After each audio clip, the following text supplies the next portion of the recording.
நகைச்சுவை ஜாம்பவான் கவுண்டமணி நடிச்ச எங்களுக்கு வேறு கிளைகள் இல்லை இந்த திரைப்படம் ரிலீஸ் ஆக போகுது. அண்ட் இந்த திரைப்படத்துல கவுண்டமணி இன்றைய இளைஞர்களுக்கு இணையான டான்ஸ், டுயட், ஃபைட்டு, அது இதுன்னு சொல்லிட்டு கலக்கி இருக்காரு. அண்ட் அது மட்டும் இல்லாம இந்த திரைப்படத்துல இவரு சினிமா படப்பிடிப்புகளுக்கு கேரவான்களை வாடகைக்கு விடுற அந்த கேரவான் உரிமையாளரா வந்து நடிச்சிருக்காரு. அது மட்டும் இல்லாம ஷாஜஹான் திரைப்படம், சந்தானம், விவேக் இவங்கெல்லாம் வந்து பண்ணிட்டு இருந்த காதலர்களை சேர்த்து வைக்கிற மாதிரியான ஒரு கேரக்டர் தான் வந்து இந்த திரைப்படத்துல நம்ம கவுண்டமணி செய்யறாரு. ஒரு கட்டத்துல கவுண்டமணியோட மகள் ஒருத்தரை காதலிக்கிறாங்க அப்படின்னு தெரிஞ்சதும் அது பிடிக்காம காதலர்களை பிரிக்கிற வேலையில இறங்கிடுறாரு நம்ம கவுண்டமணி. சோ மற்ற காதலர்கள்லாம் சேர்ந்து கவுண்டமணிய அவரோட பொண்ணு காதலுக்கு எப்படி சம்மதிக்க வைக்கிறாங்க அப்படிங்கிறது தான் கதை. சோ இந்த திரைப்படத்தை எதிர்நோக்கி நம்ம கவுண்டமணி இருக்காரு.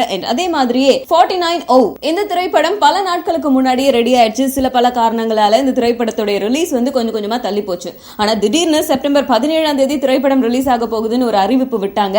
அதே நாள்லயே சிவகார்த்திகேயனோட ரஜினி முருகன் திரைப்படமும் வெளியாக போகுது. சிவகார்த்திகேயனோட திருமண நாளான நேத்து கவுண்டமணி சார போயிட்டு நம்ம சிவகார்த்திகேயன் சந்திச்சுட்டு வந்திருக்காரு.